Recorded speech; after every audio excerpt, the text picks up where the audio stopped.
చిన్నారుల ఆధార్ బయోమెట్రిక్ వివరాల అప్డేట్పై ఉడాయ్ కీలక సూచనలు జారీ చేసింది. 5 ఏళ్లలోపు పిల్లలకు జారీ చేసే బాల ఆధార్ కార్డులో వేలిముద్రలు, కంటి స్కాన్ వంటి బయోమెట్రిక్ వివరాలు సేకరించబడవు. అయితే దీనిలో కేవలం పేరు, ఫోటో, పుట్టిన తేదీ, చిరునామా వంటి వివరాలు మాత్రమే నమోదు చేస్తారు. అయితే 5 ఏళ్లు దాటిన పిల్లలకు తప్పనిసరి బయోమెట్రిక్ అప్డేట్ చేయించాలని పేర్కొంది. బయోమెట్రిక్లో వేలిముద్రలు, ఐరిస్ స్కాన్, ఫోటో నమోదు చేయబడతాయి.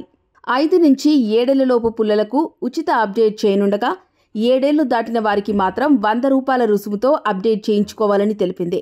7 ఏళ్లు దాటిన బయోమెట్రిక్ వివరాలు అప్డేట్ చేయకపోతే ఆధార్ నెంబర్ డీయాక్టివేట్ అయ్యే ప్రమాదం ఉందని ఉడాయ్ హెచ్చరించింది. బయోమెట్రిక్ అప్డేట్ చేసిన ఆధార్ స్కూల్ అడ్మిషన్లు, ప్రవేశ పరీక్షలు, రిజిస్ట్రేషన్, స్కాలర్షిప్లు, డైరెక్ట్ బెనిఫిట్ ట్రాన్స్ఫర్ పథకాలు వంటి సేవలను సజావుగా పొందడానికి అవసరమని తెలిపింది.